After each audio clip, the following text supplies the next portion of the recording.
Hello everybody, I welcome you all on your own YouTube channel English by शान रावत। और दोस्तों आज एक बार फिर आप सभी के सामने आया हूं अपनी ग्रामर की वीडियो के साथ, जिसमें कि दोस्तों आज मैं आपको प्रोनाउन का जो नेक्स्ट काइंड हमारा होने वाला है दैट इज इंटेरोगेटिव प्रोनाउन, उसको क्लियर करने वाला हूं। और दोस्तों आज ये इंटेरोगेटिव प्रोनाउन को क्लियर करने के बाद हमारे जो प्रोनाउन के काइंड्स ऑफ प्रोनाउन है वो कवर हो जाएंगे। फिर मैं इसके साथ आपको जो एक और भी वीडियो प्रोवाइड कराऊंगा जिसमें कि दोस्तों मैं प्रोनाउन से रिलेटेड कुछ अनदर इंपॉर्टेंट कंसेप्ट्स जो होते हैं जो कि मेरे काइंड्स ऑफ प्रोनाउन में छूट जाते हैं उनको कवर कराऊंगा। फिर उसके बाद मैं आपके लिए जो है प्रोनाउन का प्रैक्टिस सेशन लेकर के आऊंगा। तो दोस्तों आज की जो वीडियो होने वाली है काइंड्स ऑफ प्रोनाउन के लास्ट काइंड को आज हम इसमें डिस्कस करेंगे, दैट इज इंटेरोगेटिव प्रोनाउन पर सारी बात आज करने वाले हैं। इससे पहले दोस्तों लास्ट 2 डेज जो है इसमें मैं अपनी वीडियो आपको प्रोवाइड नहीं करा पाया बिकॉज एक तो फैमिली में छोटा सा फंक्शन था, साथ ही साथ में किसी और काम में जो बिजी था, तो उसके लिए दोस्तों एक्सट्रीमली सॉरी। लेकिन अब कोशिश करूंगा कि मैं आपको जो रेगुलर पर डे आपको जो है वीडियो प्रोवाइड करा सकूं। तो चलो दोस्तों आज का जो मेरा लर्निंग सेशन है उसकी शुरुआत करते हैं। आज भाई हम पढ़ने वाले हैं इंटेरोगेटिव प्रोनाउन। और देखिए ये जो इंटेरोगेटिव प्रोनाउन है ना ये अपने आप में बहुत ईजी है, ठीक है जी। इंटेरोगेटिव प्रोनाउन को मैं अपने आप में क्या बोल रहा हूँ, बहुत इजी कंसेप्ट है। इजी क्यों है इसके बारे में भी बताता हूँ, क्योंकि इसके बारे में जो मेरा कंसेप्ट है बड़ा माइनर सा है, बड़ा छोटा सा इसके अंदर मेरा टॉपिक आता है, कोई ज्यादा लेंथी नहीं है, कोई ज्यादा ऐसा टिपिकल इसके अंदर कोई भी एक भी ऐसा टर्म नहीं है कि जिसको हम याद या फिर जिसको हम समझ ना सके। भाई देखिए जब भी कभी बात इंटेरोगेटिव प्रोनाउन की आती है तो प्रोनाउन को तो 2 मिनट के लिए भूल जाइए, आप वर्ड इंटेरोगेटिव पे आ जाइए। देखो इंटेरोगेटिव वर्ड से रिलेटेड आपको एक बात याद आ रही होगी, इंटेरोगेटिव सेंटेंस। तो इंटेरोगेटिव सेंटेंस कौन से होते हैं कि वो सेंटेंस जिनकी मदद से मैं क्वेश्चन करता हूं वही मेरे इंटेरोगेटिव होते हैं। अब फिर से ये आ गया भाई इंटेरोगेटिव प्रोनाउन।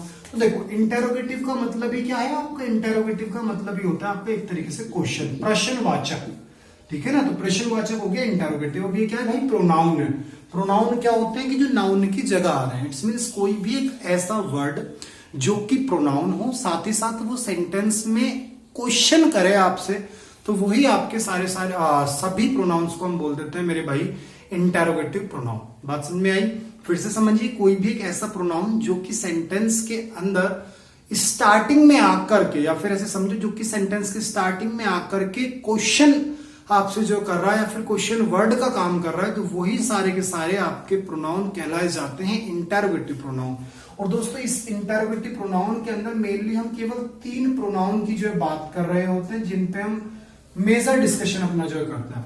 उसके अंदर मेरा आ जाता है मेरे भाई हु और आपका हुम, और मेरे भाई एक आपका आ जाता है विच। अब अगर आपने मेरी इसी से लास्ट वीडियो देखी होगी, मतलब रिलेटिव प्रोनाउन वाला आपने वीडियो को देखा होगा, उस कंसेप्ट को समझा होगा, तो मैंने उसमें भी आपको इन्हीं 3 वर्ड्स को डिस्कस किया था, लेकिन उसमें दैट भी था। लेकिन दैट मेरा केवल रिलेटिव प्रोनाउन होता है, वो इंटेरोगेटिव नहीं होता। लेकिन मेरे भाई मैंने जब आपको रिलेटिव प्रोनाउन पढ़ाया था तब हु और हुम का या फिर विच का कंसेप्ट दिया था। तो एक बार फिर से मैं जो इन्हीं पे बात करने वाला हूं, हु पे, हुम पे और विच पे। तो ये तीनों के तीनों मेरे कौन से प्रोनाउन होते हैं भाई, इंटेरोगेटिव प्रोनाउन होते हैं। लेकिन ये जो मैंने बात बोली कि ये तीनों इंटेरोगेटिव प्रोनाउन होते हैं, ये कहना निहायत ही गलत है जब तक मुझे सेंटेंस में इन तीनों प्रोनाउन की पोजीशन का ना पता चल जाए। कहने का मतलब क्या है कि कोई भी जो वर्ड है, खास करके प्रोनाउन, वो कौन सा प्रोनाउन है इसको डिसाइड करने के लिए उस प्रोनाउन की पोजीशन कहां पर है सेंटेंस में, ये देखना मुझे बहुत जरूरी हो जाता है। जैसे कि अगर सेंटेंस के मिड में हु या हुम आ रहा होगा या फिर विच आ रहा होगा, तो ये रिलेटिव प्रोनाउन होते हैं और इनकी हिंदी निकलती है जो, जिसको, जिनको, या फिर विच की निकलती है जिसे, समझ रहे हैं। लेकिन जैसे ही ये आता है आपके सेंटेंस की स्टार्टिंग में, ध्यान दीजिएगा इंटेरोगेटिव प्रोनाउन कहां पर आएगा, आपके सेंटेंस की स्टार्टिंग में आ जाता है। तो अगर ये स्टार्टिंग में आ रहा है तो भाई इसकी जो हिंदी निकलेगी, हु की आपकी निकलती है कौन, और जो आपका हुम होता है इसकी हिंदी निकलती है किसको या फिर किन को। पॉइंट को बिल्कुल क्लियर रखना। अगर ये बीच में आ रहा है इट्स मींस ये रिलेटिव प्रोनाउन के तौर पे काम कर रहा है, तो हिंदी निकलेगी जो, जिसको, जिनको। लेकिन अगर ये स्टार्टिंग में आ रहा है तो भाई हिंदी निकलती कौन, किसको, किन को, ठीक है। इसी प्रकार से अगर ये विच आपके सेंटेंस के स्टार्टिंग में आ रहा है तो मेरे भाई ये जो मेरा विच की टर्म निकलती है, इसकी भी हिंदी अलग जाती है और इसकी हिंदी निकलती है कौन सा। समझ रहे हैं, कौन सा, जैसे कि इससे ही पता चल रहा है भाई क्या काम करवा देगा, सिलेक्शन का काम करवा देगा। मैं कहता हूं कौन सा लड़का तुम्हें परेशान कर रहा है, इट्स मीन्स लड़के बहुत सारे हैं, उनमें से कोई एक बंदा है जो आपको परेशान कर रहा है, तो मैं उसकी बात कर रहा हूं। तो क्या आएगा मेरे भाई, विच आएगा। बात समझ में आ रही होगी थोड़ी थोड़ी सी। अब देखो इनका कंसेप्ट क्या है। तो सबसे पहली एक बात समझो कि इन दोनों भाइयों का मतलब हु का और हुम का आप इस्तेमाल हमेशा करेंगे, आप इस्तेमाल हमेशा करेंगे फॉर ह्यूमन बीइंग्स। किसके लिए करेंगे मेरे भाई, ह्यूमन बीइंग्स के लिए। आपको ये बात मैंने पहले भी बताई थी, जब रिलेटिव प्रोनाउन पढ़ा रहा था तब भी यही पॉइंट क्लियर किया था कि हु और हुम इन दोनों ही प्रोनाउंस का जो यूज होता है वो होता है आपका ह्यूमन बीइंग्स के लिए। लेकिन जो आपका विच होता है इसके लिए मैं बता रहा था कि इसका यूज आप करते हैं एनिमल्स के लिए। इसका यूज किसके लिए करोगे भाई, एनिमल्स के लिए करोगे या फिर नॉन लिविंग थिंग्स के लिए करोगे, या फिर किसके लिए कर सकते हैं मेरे भाई आप, नॉन लिविंग थिंग्स के लिए भी आप इसका इस्तेमाल कर सकते हैं। लेकिन आज मैं आपको विच का एक और भी कंसेप्ट पढ़ाऊंगा जिसमें कि विच का इस्तेमाल मैं आपको जो है ह्यूमन बीइंग्स के लिए भी करवाऊंगा। समझ रहे हैं? तो आज का जो सेशन है जबरदस्त है, इंपॉर्टेंट भी है, ठीक है, लेकिन इजी है। देखो भाई मैं सिंपल वर्ड्स में बोलूं, इजी सारा आज मेरा टर्म है। तो भाई देखिए अब यहाँ पे बात मुझे समझ में आई कि जो हु और हुम है इन दोनों का इस्तेमाल किया जाता है आपका ह्यूमन बीइंग्स के लिए। अब ह्यूमन बीइंग्स के लिए यूज किया जाता है, किस तरीके से यूज करते हैं, ये मेरा आज क्वेश्चन जो है सबसे इंपॉर्टेंट है। तो भाई देखो जो ये आपका हु है ना, इस हु का इस्तेमाल आप लास्ट टाइम की तरह फिर से करेंगे, बिल्कुल किसके लिए मेरे भाई, सब्जेक्टिव केस के लिए। सब्जेक्टिव केस का मतलब क्या है, तो सब्जेक्टिव केस का मतलब ये है कि जब भी कभी आपको अपने सेंटेंस के अंदर एक सब्जेक्ट की आवश्यकता है तो आप उसमें लेकर के आएंगे मेरे भाई क्या, हु लेकर के आएंगे। लेकिन जो ये आपका हुम है, इस हुम का इस्तेमाल आप करेंगे ऑब्जेक्टिव केस के लिए।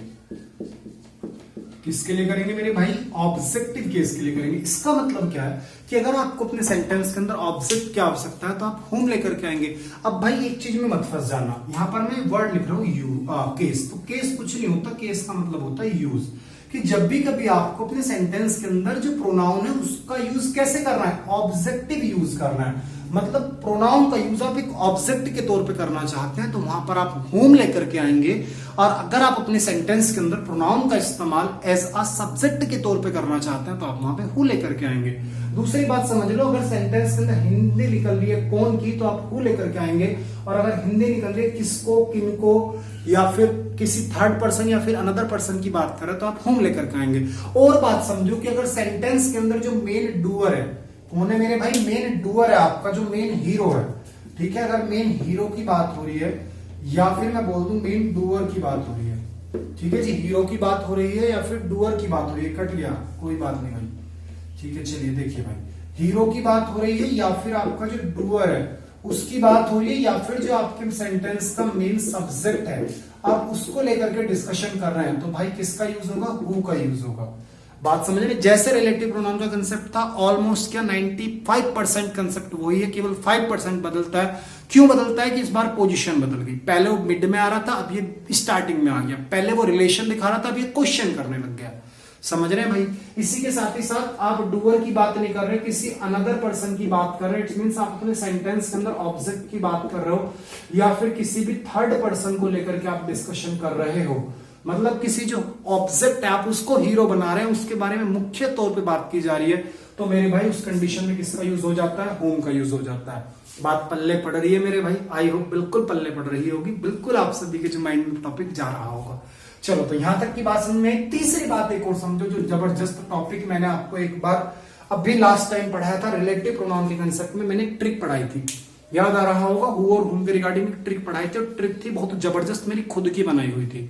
तो वो ट्रिक मेरी यहां भी कामयाब है, उससे आप यहां पर भी क्वेश्चन को डील कर सकते हैं। एक बार उस ट्रिक को और आपको रिवीजन करवा रहा हूं, फिर क्वेश्चंस पे लेकर के चलूंगा, बहुत सारे क्वेश्चंस मैं आपको करवाऊंगा, अभी उस ट्रिक को भी प्रूव करवा दूंगा। ठीक है भाई, देखो ट्रिक मैंने आपको ये बताई थी मेरे भाई कि कोई भी जो मेरा सेंटेंस है आप सभी जानते हो तीन चीजों से मिलकर बना है, सब्जेक्ट, वर्ब प्लस ऑब्जेक्ट। सभी जानते होंगे भाई, कोई भी बच्चा है अगर उसकी थोड़ी सी भी अंग्रेजी में दम है तो भाई उसे ये बात जरूर पता होगी कि सेंटेंस का जो स्ट्रक्चर होता है वो ये होता है कि सबसे पहले आ जाता है सेंटेंस में सब्जेक्ट, फिर आ जाती है वर्ब, फिर आ जाता है ऑब्जेक्ट। अब भाई करना क्या है, तुम्हें जो मेरा जो भी तुम्हारे पास सेंटेंस है जिसमें आपको हु या हुम नजर आ जाए उसकी मेन वर्ब को पकड़ लो जाके, ठीक है जी। आपको क्या करना है, मेन वर्ब पकड़ लेनी है और उस मेन वर्ब से आपको लेफ्ट में चलना है, क्या काम करना है, मेन वर्ब पकड़नी है, लेफ्ट में चलना है। और अगर लेफ्ट में चलने पर आपको कोई सब्जेक्ट मिल जाता है, सब्जेक्ट कौन मिलेगा भाई, या तो आपका कोई भी नाउन मिलेगा या फिर आपका कोई भी प्रोनाउन मिलेगा। और ये दोनों ही टॉपिक मैं आपको ऑलमोस्ट क्लियर कर चुका हूं, तो आपको पता चल चुका होगा कि नाउन क्या होता है, प्रोनाउन क्या होता है। फिर से सुन लो, नाउन नाम होते हैं, प्रोनाउन नाम की जगह आने वाले दूसरे शब्द होते हैं, समझ रहे हैं। ग्रामर में जितने भी नाम है उनको नाम नहीं बोलते, ग्रामर में इंग्लिश में उसको नाउन बोल दिया जाता है। इसी प्रकार से अगर उसका नाम ना लेके उसके लिए कोई दूसरा शब्द आ रहा है, वह आ रहा है, यह आ रहा है, इस तरीके की बात हो रही है, तो भाई वो मेरा प्रोनाउन हो जाता है। तो अगर आपको वर्ब सेंटेंस के आप वर्ब से चल रहे हैं, आपको नाउन या फिर प्रोनाउन कोई मिल जाता है, तो इट्स मीन्स आपको सब्जेक्ट मिल गया। और अगर आपको सब्जेक्ट मिल गया तो आप लाओगे ऑब्जेक्ट। ऑब्जेक्ट का मतलब क्या लाओगे, आप लाओगे सेंटेंस का हूं। और अगर आपको कोई भी सब्जेक्ट नहीं मिलता, अगर आपको कोई भी सब्जेक्ट नहीं मिलता, तो उस कंडीशन में भाई आप लाओगे सब्जेक्ट, और सब्जेक्ट के तौर पे भाई क्या आएगा, आपका हु आएगा। बात थोड़ी सी समझ में आई होगी, एग्जाम्पल्स पे लेकर के चल रहा हूं जिससे कि आपको चीजें और बढ़िया से समझ में आ जाए। देखो भाई, एग्जाम्पलों को देखो, ज्यादा से ज्यादा एग्जाम्पल करेंगे, बात पूरी क्लियर हो जाए। और ये जो विच का है ना, इस पर भी अलग से आऊंगा, ठीक है भाई। पहले हु और हुम को कवर कर लें, फिर विच पे आते हैं। देखिए जी, मैं एग्जाम्पल सीधा सा लूंगा, पहले छोटे छोटे एग्जाम्पल लूंगा, फिर लंबे लूंगा, ठीक है, जिससे कि आपको पहले कंसेप्ट बिल्ड हो। मैंने बोला हु या whom is laughing at you, ठीक है भाई। मैंने क्वेश्चन आपके सामने, और देखो इंटेरोगेटिव प्रोनाउन को पहचानने की एक जबरदस्त ट्रिक और समझो। आपको कैसे पता चले कि प्रोनाउन इंटेरोगेटिव है, तो भाई जिस भी सेंटेंस के लास्ट में आपका क्वेश्चन मार्क लग रहा हो ना, और उस सेंटेंस में आपका हु या हुम आ रहा हो, तो समझ जाओ कि हु या हुम मेरे इंटेरोगेटिव प्रोनाउन है। बात समझ में आई। जिस भी सेंटेंस के लास्ट में आपको क्वेश्चन मार्क लगा मिल जाए, इट्स मींस उस सेंटेंस के अंदर आने वाला हु या हुम आपका हमेशा इंटेरोगेटिव प्रोनाउन ही होगा। जैसे कि क्वेश्चन आपके सामने, एक दो क्वेश्चन और ले लेते हैं, फिर डायरेक्ट डिस्कशन पे आ जाएंगे। मैंने बोला हु या हुम हैव यू टॉट इंग्लिश, ठीक है जी। ये आपके सामने नेक्स्ट क्वेश्चन ले लिया। मैंने एक और क्वेश्चन लेता हूं कि हु या हुम टीच यू इंग्लिश, ठीक है भाई। और एग्जांपल देखते हैं। मैंने बोला हु या फिर whom have you sent to bring a cup of tea. भाई आप सभी के सामने 4 क्वेश्चन ले रहा हूं। चारों क्वेश्चन की मदद से मुझे नहीं लगता कि आपको कोई क्वेश्चन या फिर जो इंटरोगेटिव प्रोनाउन है उससे रिलेटेड कोई डाउट रह जाएगा, ठीक है भाई। देखो ध्यान से, बात इतनी सी है कि पहले तो मैं आपको जो मैंने कंसेप्ट पढ़ाया, मतलब जो मैंने हिंदी वाला कंसेप्ट दिया, आपको डूअर वाला कंसेप्ट दिया, या फिर जो मेन सब्जेक्ट ऑब्जेक्ट वाला कंसेप्ट है, पहले उस पर बात करूं। ट्रिक तो रामबाण है ही हमारे पास, लेकिन कई दफा ऐसा भी होता है कि बच्चा ट्रिक पे काम नहीं कर पाता, सेंटेंस की लैंग्वेज ऐसी होती है, बच्चा घूम जाता है। तो भाई उसमें आपका जो कंसेप्ट मैंने दिया वो दमदार है, वो काम कर देगा, आपको निकाल करके ले जाएगा, यहां से क्वेश्चन नहीं छूट सकता। तो पहले कंसेप्ट बात कर लो। देख रहे हु या whom is laughing at you, कौन तुम पर हंस रहा है। समझ रहे मेरे भाई क्या बोल रहा है, कौन तुम पर हंस रहा है। तो सबसे पहले एक बात देखो भाई, सेंटेंस में हिंदी से चलूं तो कौन हिंदी आ रही है, तो हु आ गया। दूसरी बात जो मैंने बताई डूअर और उसकी, कौन तुम पर हंस रहा है, हंसने वाले की बात हो रही है, तुम पर हंसा जा रहा है मेरे भाई। मेन डूअर कौन है, हंसने वाला, समझ रहे हैं मेरे भाई, तो उसकी बात कर रहे हैं आप। यहाँ पे मेन हीरो आप नहीं, डूअर है कोई और, तो उसकी बात हुई, तो भी मेरा क्या है भाई, हुआ है। तीसरी बात अपने ट्रिक पे देखो, वर्ब पकड़नी है मुझे, मेन वर्ब। मेन वर्ब भाई क्या है सेंटेंस की, लाफिंग है, ठीक है जी। मेन वर्ब क्या है, लाफिंग है, लेफ्ट में चल रहा है। लेफ्ट में क्या है, इज मेरी क्या होती है, हेल्पिंग वर्ब होती है। इज क्या होती है, हेल्पिंग वर्ब होती है। और लेफ्ट में चले भाई, सीधा यहां आ गए। मुझे सब्जेक्ट मिला नहीं मिला, तो मैं क्या लाऊंगा, सब्जेक्ट लाऊंगा। सब्जेक्ट के तौर पे कौन आता है, हु आता है, तो भी भाई मैं क्या लाऊंगा, हु लाऊंगा। आई थोड़ी सी बात समझ में। और एग्जांपल देखिए, मैंने बोला हु या whom have you taught English, कौन हैव यू टॉट इंग्लिश, तुम किसको अंग्रेजी पढ़ाते हो। समझ रहे मेरे भाई? ये क्या करे, तुम किसको इंग्लिश पढ़ाते हो? तो सबसे पहली बात हिंदी देखो, हिंदी क्या निकली, किसको, तो मतलब किसको, किनको, क्या आएगा, हुम आएगा। दूसरी बात ऑब्जेक्ट सब्जेक्ट का कंसेप्ट देखो, तुम किसको इंग्लिश पढ़ाते, पढ़ाने वाले कौन, तुम, पढ़ाने वाले कौन, तुम, और पढ़ा किस रहे हो, किसी थर्ड पर्सन को। ठीक है, मेन हीरो तो आप है, लेकिन यहाँ आपके लिए तो ऑलरेडी शब्द आ चुका ना, यू, बात तो उसकी हो रही है ना, ऑब्जेक्ट की, हीरो तो आप है ना भाई। तुम किसको इंग्लिश पढ़ाते, तुम तो पढ़ाने वाले, काम तो तुमने किया, तो आप तो सब्जेक्ट बन गए, तो मुझे चाहिए क्या, ऑब्जेक्ट चाहिए, सब्जेक्ट तो आप हैं तो ऑब्जेक्ट चाहिए, ऑब्जेक्ट कौन आएगा भैया, होम आएगा। तीसरी बात भाई, ट्रिक पे दिखाओ इसको, इसी क्वेश्चन को ट्रिक से देखो। टॉट, मेन वर्ब की थर्ड फॉर्म आ रही है भाई, टॉट कौन सी है, मेन वर्ब है। लेफ्ट में चलो, यू मिल गया भाई, यू मेरा क्या है, प्रोनाउन है, और मैंने आपको बताया था कि अगर आप वर्ब से लेफ्ट में चलते हैं और आपको कोई सब्जेक्ट मिल जाता है, सब्जेक्ट का मतलब क्या होता है भाई, नाउन या प्रोनाउन मिल जाता है, तो उस कंडीशन में आप ऑब्जेक्ट लाते हैं, क्योंकि सेंटेंस को बनाने के लिए सब्जेक्ट, ऑब्जेक्ट और वर्ब चाहिए। तो सब्जेक्ट भी मिल गया आपको, वर्ब भी मिल गई, तो चाहिए क्या, ऑब्जेक्ट चाहिए। तो भाई ऑब्जेक्ट मेरा क्या है, हुम है। हो गई ट्रिक कामयाब नहीं हुई भाई, हो रही है ना प्रूफ। चलो आगे बढ़ रहा हूं, थर्ड क्वेश्चन का, हु या होम टीच यू इंग्लिश, कौन तुम्हें इंग्लिश पढ़ाता है। क्वेश्चन को देखना, दोनों क्वेश्चन मैंने एक से लिए थे, जिससे कि आपको और बढ़िया से समझ में आए। कौन तुमको इंग्लिश पढ़ाता है भाई, कौन तुमको इंग्लिश पढ़ाता है, कौन तुमको इंग्लिश पढ़ाता है, कौन, हिंदी क्या रही, कौन आ रही है, तो क्या आएगा मेरे भाई, हु आएगा। दूसरी बात, कौन तुमको इंग्लिश पढ़ाता है, मतलब जो ऑब्जेक्ट है ना, जोर उस पर दिया जा रहा है, कौन तुमको इंग्लिश पढ़ाता है, पढ़ाने वाले की बात हो रही, क्वेश्चन में आंसर क्या निकलेगा, कि वो पढ़ाता है मुझे। समझ रहे मेरे भाई? तो आपने देखा, तो भी मेरा क्या है, मतलब जो आपका सब्जेक्ट है उस पर जोर दिया जा रहा है, करने वाले पे जोर दिया जाए, तो हुआ है। तीसरी बात, ट्रिक पे आ जाओ भाई, मेन वर्ब क्या है, टीच से, ऐसे एस लग रही है, V5 फॉर्म आ रही है, लेफ्ट में चले सीधा यहाँ आ गए, सब्जेक्ट नहीं मिला भाई, सब्जेक्ट लाना पड़ेगा। समझ रहे हैं ना? ट्रिक क्या कहती है कि मेन वर्ब से लेफ्ट में चलो, सब्जेक्ट मिल जा रहा है तो ऑब्जेक्ट ले आओ, ऑब्जेक्ट सॉरी सब्जेक्ट नहीं मिलता तो सब्जेक्ट ले आओ, यही तो छोटी सी ट्रिक है।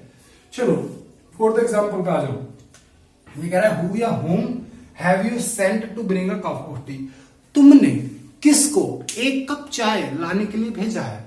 समझ रहे क्वेश्चन को, सुनो, तुमने किसको एक कप चाय लाने के लिए भेजा है, हिंदी पे आओ, किसको, तो क्या आएगा, हुम आएगा। दूसरी बात, तुमने किसको भेजा, भेजने वाले तुम, भेजने वाले तुम, भेजा किसे, किसी थर्ड पर्सन को, बात किसकी हो रही है, उसकी। तुमने किसको भेजा, तो आप बोलोगे मैंने राम को भेजा, शाम को भेजा, तो भेजने वाले आप है, लेकिन बात किसकी हुई, बात हुई उसकी जिसे भेजा। समझ रहे मेरे भाई? तो बात ऑब्जेक्ट की हो गई, तो भी मेरा क्या है, हुम आया। तीसरी बार ट्रिक पे आ जाओ भाई, मेन वर्ब क्या है, सेंट है, मेन वर्ब क्या है आपकी, सेंट है, सेंट की थर्ड फॉर्म होती है सेंट, ठीक है।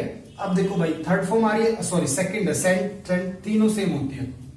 अब देखो भाई, सेंट आ गया, मेन वर्ब में लेफ्ट में चले, यू मिल गया, यू मेरा क्या है, एक प्रोनाउन है, प्रोनाउन क्या होता है मेरा, एक सब्जेक्ट होता है। तो जब मुझे सब्जेक्ट मिल गया तो भैया मुझे क्या चाहिए, मुझे ऑब्जेक्ट चाहिए, तो ऑब्जेक्ट क्या है यहाँ पे, होम है। बात समझ में आ रही है? ट्रिक कामयाब हुई ना, तो ट्रिक कभी फेल नहीं होने की है, बशर्ते आप और होम पे काम कर रहे हो। ठीक है जी, चलो अब मैं आगे बढ़ रहा हूं, थोड़ा सा आपको जो है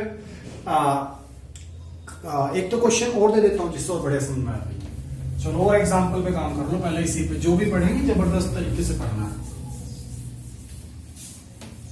अब जल्दी से आंसर देंगे, ठीक है, एग्जाम्पल्स पे इतना टाइम नहीं देंगे जितना मैंने अब तक दिया था। ठीक है, देखो एग्जाम्पल नंबर 5, ये कह रहा है, हु या होम, हु या whom is he called, who या whom is he called for his help, for his help. भाई जल्दी से आंसर अपने माइंड में सोच लीजिए, बिल्कुल कोई हिंदी नहीं निकालनी, कुछ नहीं करनी, सीधे ट्रिक लगा दो। ठीक है ना, जैसे आप पे कंसेप्ट करना आ गया, सीधे ट्रिक लगा दो, कुछ हिंदी हिंदी मत निकालो। ठीक है भाई, जल्दी से। लेकिन मैं बोलता हूं हु या फिर होम नोज यू। ठीक है भाई, जल्दी से आंसर देना है आपको। मैंने बोला हु या फिर होम was he calling। कोई हिंदी नहीं निकालनी है इस बार आपको, इस बार आपको सीधा आंसर देना है भाई, और विद इन सेकेंड देना है। ठीक है, एक क्वेश्चन पे मुश्किल से 4 से 5 सेकंड्स का टाइम आपको देना है। अगर आप चाहते हैं कि आपकी इंग्लिश स्ट्रॉन्ग हो और जिस दिन 4 से 5 सेकंड के टाइम में क्वेश्चन का आंसर आना शुरू हो जाए, समझ जाना कि इंग्लिश आनी शुरू हो गई और मैं अपनी सफलता के नजदीक हूं। इट्स मीन्स आपकी जो सक्सेस है वो इंश्योर हो जाएगी उस दिन, जिस दिन 4 से 5 सेकंड में आने लग गया। इसी के साथ साथ कुछ ही क्वेश्चन ऐसे होंगे जिससे 4 या 5 सेकंड में आंसर आएगा, जरूरी नहीं हर क्वेश्चन का आंसर आए। परेशान मत होना। आपके जो 25 क्वेश्चन का वेटेज रहता है मोस्टली प्री एग्जाम्स में, सीपीओ में 50 होते हैं, तो भाई 25 क्वेश्चंस पे अगर आप 7 से 8 मिनट दे रहे हैं तो बहुत अच्छा आप जो टाइम ड्यूरेशन इस पे दे रहे हैं और आपकी स्पीड बहुत प्यारी है, एफिशिएंसी बहुत प्यारी है। लेकिन अगर आप 25 क्वेश्चंस को 15 से 20 मिनट दे रहे हो तो भाई आपकी इंग्लिश खतरे में है, आपकी इंग्लिश डगमगाई हुई है और आपका पेपर भी पास हो इसकी कोई गारंटी नहीं है। क्योंकि इंग्लिश और जीके ये दो सब्जेक्ट ऐसे होते हैं जिसमें कि हमको जो टाइम बचाना होता है, साथ ही साथ मैथ्स और रीजनिंग ऐसे सब्जेक्ट होते हैं जिन पे टाइम लगाना होता है।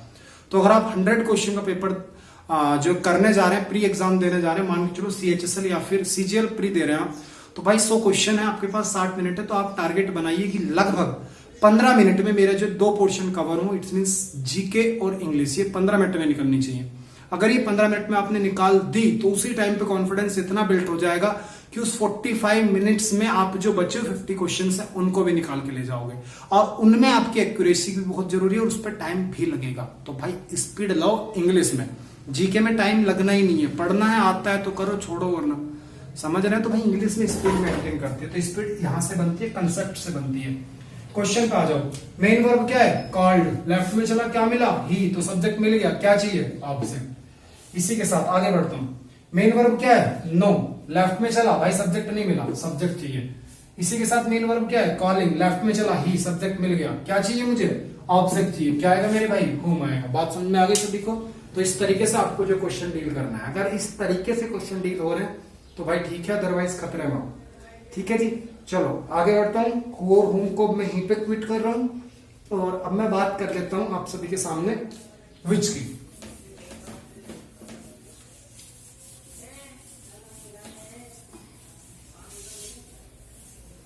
देखिए जी, विच, सबसे पहली बात समझो, विच का इस्तेमाल जब भी कभी एज अ इंटरोगेटिव प्रोनाउन होगा तो हिंदी निकलेगी कौन सा। दूसरी बात, इसका इस्तेमाल मेरे भाई आप हमेशा करेंगे नॉन लिविंग थिंग्स के लिए। ठीक है मेरे भाई, नॉन लिविंग थिंग्स के लिए करेंगे और आप सभी एनिमल्स के लिए भी जो है किसका यूज करेंगे मेरे भाई? विच का यूज करेंगे। भला कैसे? जैसे कि मैं आप सभी से एक एग्जांपल देता हूं। मैंने बोला हु या फिर विच इज योर फेवरेट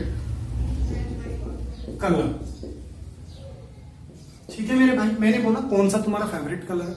बड़ा प्यारा सा क्वेश्चन है भाई।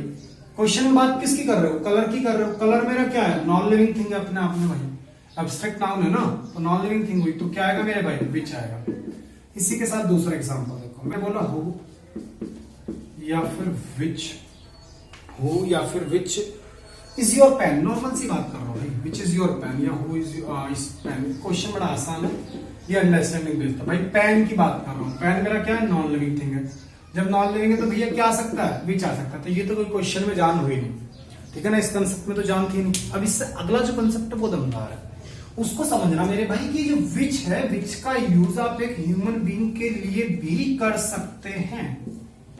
बात को समझना कि जो विच है, विच का इस्तेमाल आप एक ह्यूमन बीइंग के लिए भी कर सकते हैं, बशर्ते सेंटेंस के अंदर एक कंडीशन आ जाए। और कंडीशन क्या आ जाए मेरे भाई? कि सिलेक्शन हो रहा हो। ठीक है मेरे भाई, कंडीशन क्या आ जाए? सिलेक्शन हो रहा हो। और सिलेक्शन हो रहा हो तो भाई आप सभी जानते हैं, पहले बहुत बढ़िया करके पढ़ा चुका हूं और एज आई थिंक मैंने आपको डिस्ट्रीब्यूटिव प्रोनाउन के अंदर सिलेक्शन को बहुत डिटेल में पढ़ाया था। एक बार क्विक रिवीजन करवा रहा हूं। सिलेक्शन का मतलब है भाई, इसके अंदर वर्ड छिपा दिख रहा है आपको, सेलेक्ट। देखो यहां से यहां तक का दिख रहा है ना सेलेक्ट, तो इसका मतलब होता है सेलेक्ट। और सेलेक्ट का मतलब मेरे भाई मैंने आपको बता रखा है, सेलेक्ट का मतलब होता है चुनाव। सेलेक्ट का मतलब क्या होता है? चुनाव। और चुनाव आप कब करेंगे? जब 2 से ज्यादा चीजें होंगी। तो बात ये तो चुनाव की हो गई, लेकिन चुनाव को दिखाएंगे कैसे? तो भाई चुनाव को दिखाया जाता है प्रेपोजिशन ऑफ की मदद से। किसकी मदद से दिखाया जाता है? प्रेपोजिशन ऑफ की मदद से। तो कंसेप्ट पे बात कर ले रहा हूं कि ह्यूमन बीइंग के साथ में विच का यूज हो जाएगा अगर सिलेक्शन हो रहा हो। सीधे शब्दों में बोलूं तो अगर किसी भी सेंटेंस के अंदर अगर किसी भी सेंटेंस के अंदर ध्यान देना, चाहे उसमें ह्यूमन बीइंग की बात हो रही हो, चाहे नॉन लिविंग की, लिविंग की, एनिमल की, XYZ किसी की भी बात हो रही हो, अगर एक सेंटेंस के अंदर आपके किसी भी इंटेरोगेटिव प्रोनाउन के बाद में, किसी भी इंटेरोगेटिव प्रोनाउन के बाद में आपका भैया क्या आ गया, प्रेपोजिशन ऑफ आ गया, तो ये जो इंटेरोगेटिव प्रोनाउन होगा ये 99% सेंटेंसेस में विच होगा मेरे भाई। क्या होगा, विच होगा। आई थोड़ी सी बात समझ में, फिर से सुन लो। अगर कोई भी इंटेरोगेटिव प्रोनाउन आपका आ रहा है, उसके जस्ट बाद में आपको प्रेपोजिशन ऑफ देखने को मिल जा रही है, तो भाई उस कंडीशन में इंटेरोगेटिव प्रोनाउन के तौर पे केवल और केवल विच का यूज होता है। क्यों होता है, क्योंकि ऑफ का काम है सिलेक्शन दिखाना, और सिलेक्शन को दिखाने के लिए हमारे पास एक ही प्रोनाउन बना होता है इंटेरोगेटिव प्रोनाउन में, विच। तो इस वजह से यहाँ पे आपका विच आ जाता है।